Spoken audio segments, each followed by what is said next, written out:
In 2003, folk musician Sufjan released an album titled Greetings from Michigan, the Great Lakes State. This was followed several years later by Illinois. Stevens claimed that his intention was to create a unique album for each of the 50 states. The 50 State Project, as it came to be known, was later admitted to be a gimmick, a promotional stunt which Stevens began to take too seriously and which ultimately boxed him in. Stevens abandoned the project after 2 albums, leaving his fans wondering at the possibility, the idea of what could have been. He released many more projects after this, including the electronic-centered album The Age of Ads, and the mesmerizing and bare Carrie and Lowell, as well as producing music for the Academy Award-nominated Call Me By Your Name. His creativity never waned, but the initial ambition of the 50 State Project died away. I was intrigued by the missing 48 albums, the ones we never got. What would an album about Texas sound like? What about Florida?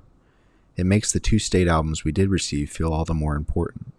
Stevens failed to continue the project not because he lacked talent, but because America is too vast to ever be finished, encompassed totally by an artist's whim. If anyone could do it, my bet would be on Stevens, but I don't think it's really possible. Many artists have attempted to engross America in a single project. Look at Walt Whitman's Leaves of Grass. Whitman set out to describe the country in which he lived. Not only that, he wanted to contain it. He wanted to create a book of poetry as democratic and strange as the nation itself. Did he fail? We are left with one of the single greatest books of poetry ever devised, but did it achieve its purpose? Did Whitman capture the whole of America? Of course not. It's just not possible, even when the greatest pens attempt it.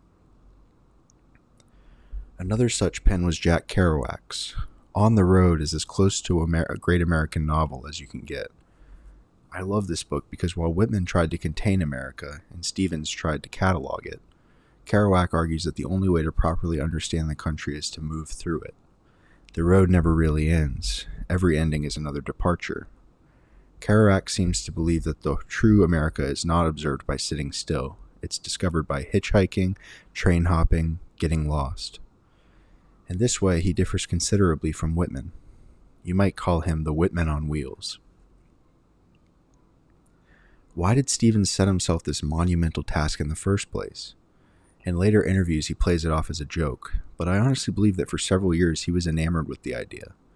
It seems, though, that Stevens set himself up for failure.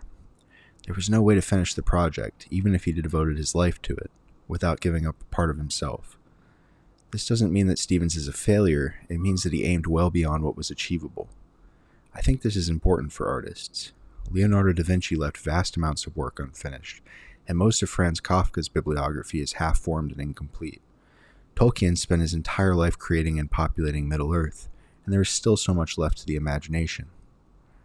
Artists must set themselves a goal that seems unachievable, for in this way, even if they fail, they have aspired to something greater than they might have originally conceived. Let's look at Stevens' 2 finished state albums, Michigan and Illinois. These albums are littered with American mythology. Illinois features songs about John Wayne Gacy, Abraham Lincoln, UFOs, and religion. When we hear the word mythology, we tend to think of Greek gods or Norse heroes. But mythology isn't just ancient stories. It's the collection of narratives, symbols, and figures through which a culture understands itself. America has its own mythology, and Sufjan is fascinated by the places where history, folklore, religion, and memory blur together. Sometimes, on reading through the titles of the songs on both albums, I am struck by the illogicality of it. The songs don't always fit together. The titles are long and complex and littered with references. But mythology doesn't concern itself with logic. It concerns itself with symbolism.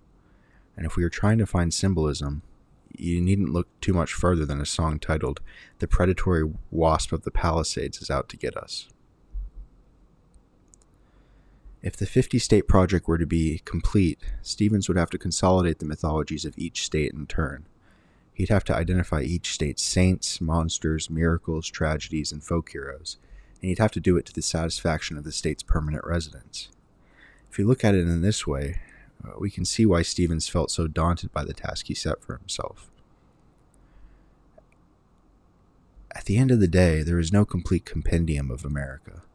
It is a country fraught with contradiction, and it is this contradiction that gives it its edge. I don't believe any artist will be able to pick up Stevens' mantle and tackle the 50-state project, but then I'd love to be proven wrong.